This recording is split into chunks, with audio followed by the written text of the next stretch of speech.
Today is October 13th, I believe. Today we're going to talk about chilies, chili peppers. Very extraordinary vegetable. They've been used all over the world. And what I included today was different types of chili peppers. I found some really good clips on chilies from around the world and some different recipes that they're used in that you're probably familiar with. So let's go ahead and get started. All right. So we're going to start here. Let me move me. Okay. So while we're waiting for this to start, here we go. So chilies, where can I put me? Okay, here we go. AKA, or peppers, AKA chilies. So pepper is actually considered the spice, where it's just the like black pepper or white pepper. That's what pepper is. And then I've read a lot about different types of peppers, and the reason people started calling these things what they started calling chilies peppers was because when Columbus came over here looking for the spice pepper, he was, discovered this, and then they kind of just went hand in hand. We're like, oh, it's a chili pepper. So different uses, obviously for eating. We're going to get into that. Other uses, this is made, this is how they make pepper spray. It was from chilies. And what's inside a chili is called capsaicin. And that's what gives chili peppers their heat, okay? And then here is this scale. So originally developed by American chemist Wilbur Scoville in 1912, the Scoville scale measures the spiciness of peppers based on their capsaicin content. So, and I know every year there's like the ghost pepper, and then there's I think people are just trying to breed hotter and hotter peppers. When I was growing up, the hottest thing you could find was a habanero, and then what else did they come up with? Scotch bonnet was probably the hottest. Now there's like Carolina Reapers and all these other things, but I love hot peppers, but I don't understand where it actually makes your mouth boil. So here's the Scoville scale. All right, and it starts from the least amount of capsaicin and goes all the way up to the most, which is 1 million, which reaches 1 million on the Scoville scale. Another use is icy hot. So if you have know anybody who has joint pain, stuff like that, what capsaicin does is, one, it raises your not your blood pressure, but it increases your heart rate, I think, or something technically, that causes a lot of people to sweat when you eat chilies. The good thing with that is, medicinally, what I've been told is it's really good for, I think, people with high blood pressure. If you eat stuff like that, it's a natural cleanser. There's just a lot of stuff about what people believe chilies do for them. If you're ill, I know a lot of guys have told me, like, if they're feeling a cold coming on, it gets your immune system working. Like, it makes you sweat a lot more, which makes you, help get rid of the cold. I use icy hot all the time because the capsaicin, it helps nerve pain. If you have back pain, arthritis, anything, I have arthritis in my back and my hands and my feet, and I use that stuff all the time because it literally feels hot and cold, but it helps. All right, let's get going. Okay, so this one is global chilies and their heat level. So this is a really, really good video. I'm going to show you this one first about the 11 hot chili recipes from all over the world. It's kind of quick, but it's pretty neat. If it works.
I've never even heard of the Trinidad scorpion. I know Trinidad, if you guys are familiar with what that is, it's one of the tropical islands. Kind of think of where the Caribbean is, in that region between the United States or South America and Africa.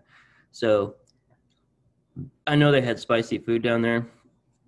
Had no idea that they had a million on the Scoville scale pepper. So those are just some quick recipes. This one is more, this lady travels around in different countries and shows you the different types of spicy chilies and different types of foods they have, which I thought was really interesting because that's kind of what I want you guys to see is how different people use these and the commonality of the peppers.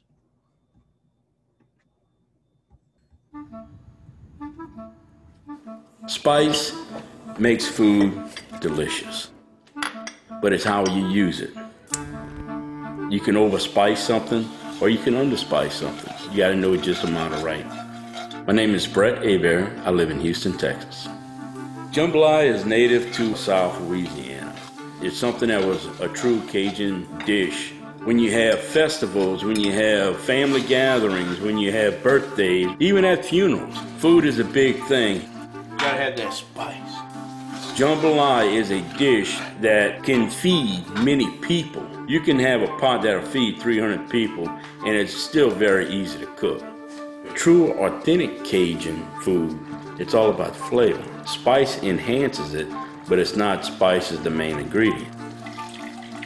Like in this jambalaya we're gonna cook today, you're gonna taste the shrimp, and you're gonna taste the crab, and you're gonna taste the andouille sausage. It still has the flavor of the cognac, but it's something you don't want to touch your eyes once you got it on your fingers, because it will burn you up. Spice is something that you use at a very good level, and you got to know a true Cajun cook will know how to adjust the spice. Thai cuisine is known for being spicy. It utilizes a lot of Thai chilies, which are these very tiny chilies, and a good rule of thumb,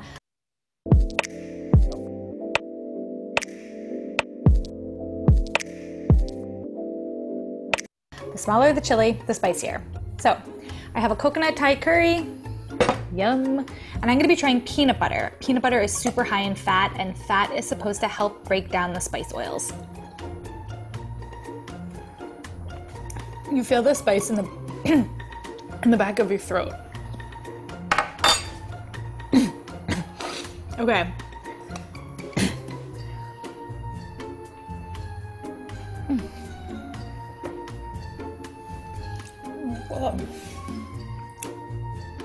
That was exhausting. Okay, it works.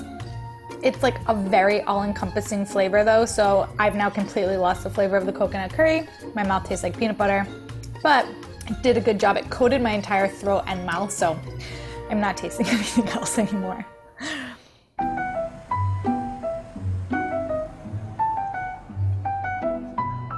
ความเผ็ดนี้มีความสำคัญกับคนไทยแน่นอน Real quick, that probably understands, like I've heard a lot of people say, make sure you drink milk with hot foods. I never really got that. I always thought the milk would just curdle on your stomach if you had something with a lot of vinegar in it. But if it's the fat content, that's probably explains a lot. คนไทยไม่น่าจะขาดพริกได้สวัสดีครับชื่อภัทราวุฒิเที่ยงตรงที่ใต้ส่วนมากผมว่าจะสอนลูกหลานกันตั้งแต่เด็กๆเลยนะครับก็แบบว่าให้มีความเคยชินในการกินรสจัดวันนี้เราจะมาทำแกงไตปลาครับเป็นอาหารไทยประจำของภาคใต้ครับจะมีส่วนประกอบอื่นๆอีกครับจะมีผักมีน้ำมะขามเปียกปรุงมีน้ำตาลทรายที่ใส่ลงไปแล้วก็มีความเค็มของปรุงปลามันก็จะเผ็ดอยู่แล้วเราก็จะเติมความเผ็ดร้อนด้วยพริกไทยครับกลิ่นจะหอมเครื่องแกงครับรสชาติของมันจะมีความเผ็ดนำเปรี้ยวตามเล็กน้อยประกอบครับมีเนื้อปลาเป็นเนื้อปลาทูคนไทยนะครับชอบรับประทานอาหารเผ็ดอยู่แล้วไม่ว่าสมัยไหนนะครับก็จะถ้าไม่มีอาหารจืดบนโต๊ะก็จะมีเป็นน้ำพริกเครื่องจิ้มอยู่บนโต๊ะ Is it spicy? Yep, this one is spicy. How spicy on a scale of 1 to 10? 10 is this one. It's a แกงไตปลา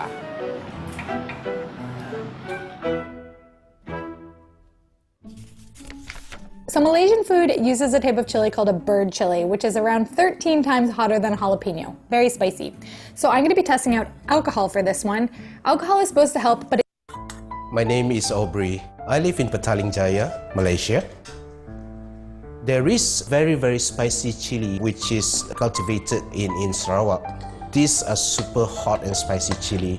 Those who can take spicy food would find this chili a bit too much to handle. Sarawak Laksa obviously represents Malaysia in the map of the world in a sense that it is one of the few traditional or well-known food from Malaysia. It is almost similar to curry. The ingredients that we use in Sarawak Laksa basically shallots, lemongrass, galangal. To have a little bit of spiciness in it, most people would put in a little bird chili. The first taste that they'll probably receive will be the taste of spiciness. And the combination of herbs and spices, it's going to taste a little bit sour, spicy, soury taste. It's flavorful, spicy, and unique to Malaysia. So Scotch bonnet peppers are a super common chili in Caribbean cooking. And fun fact, they're named after the shape of a Scottish man's hat. Anyway, I have jerk chicken from Jamaica here, and I'm going to be testing out acid, aka a lime, as a way to help with the heat. The chicken's good. I'm definitely getting the heat in the back of the tongue. That worked really well. Strong contender for first place. I think spice makes food better. It gives it life, it gives it some spontaneity, it gives it something that will make you say, yes, I'm glad I'm alive. My name is Brittany Blackwood. I am from Kingston, Jamaica, and I will be preparing authentic Jamaican jerk chicken for you guys today. You have to have your flavor with the Scotch bonnet. You have 4 different colors. You have the yellow, the red, the green, and you also have the purple one. The purple one is the most spiciest one, and it looks very pretty and it looks so amazing, but it's the hottest one, and it will really scorch up your taste buds. This recipe is a combination of the African and the Taino heritage that was originally here, and it's just matured over the years to become what it is today. A jerk chicken is a smoked chicken times 100. So you get all the flavors of the Caribbean coming out, the Scotch bonnet, the pimento, the garlic, the onion, and then you'll have the hit of vinegar, then you have that touch of sweetness coming in.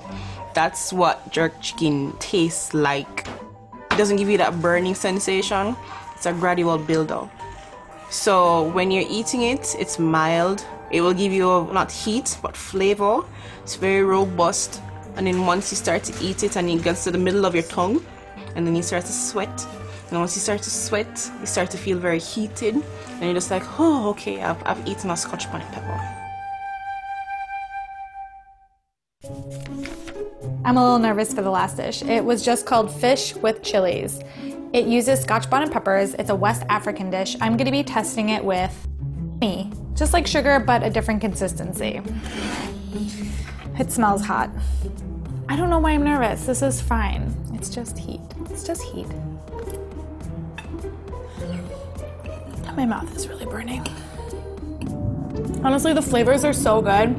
The spice is powerful. That's enough chilies.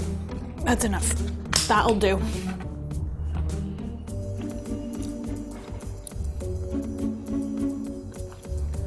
Maybe it's because these are spicier, you need more sugar. I feel like the sugar granules were more effective than the honey. Oh God. Je m'appelle Maman Angèle. Je suis à Kinshasa. Ça rend la nourriture meilleure, le piment. J'ai un petit jardin pour moi. Hein? Il y a aussi les piments. Si on n'a pas, j'achète au marché. J'ai fait les mabouquets. J'ai grillé aussi les poissons en entier. On utilise vraiment beaucoup de piments de l'Équateur.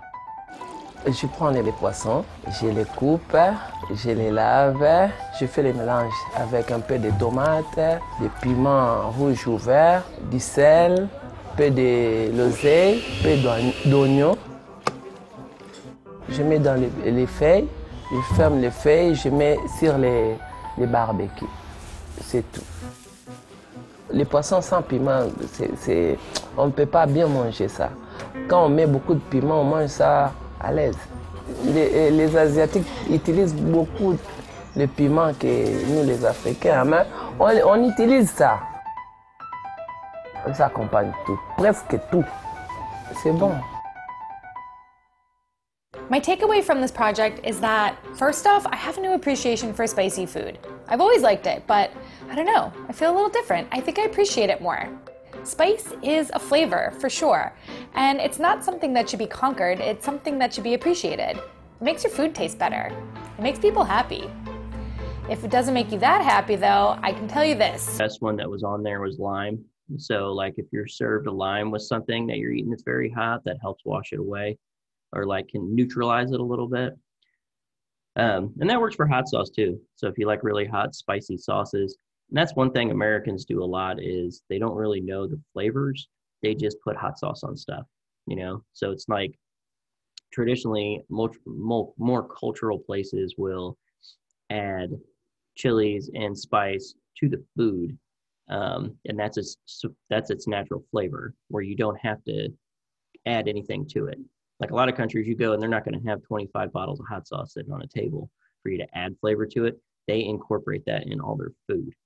And a lot of people, like I know people who are Hispanic that their kids will eat hotter stuff than me.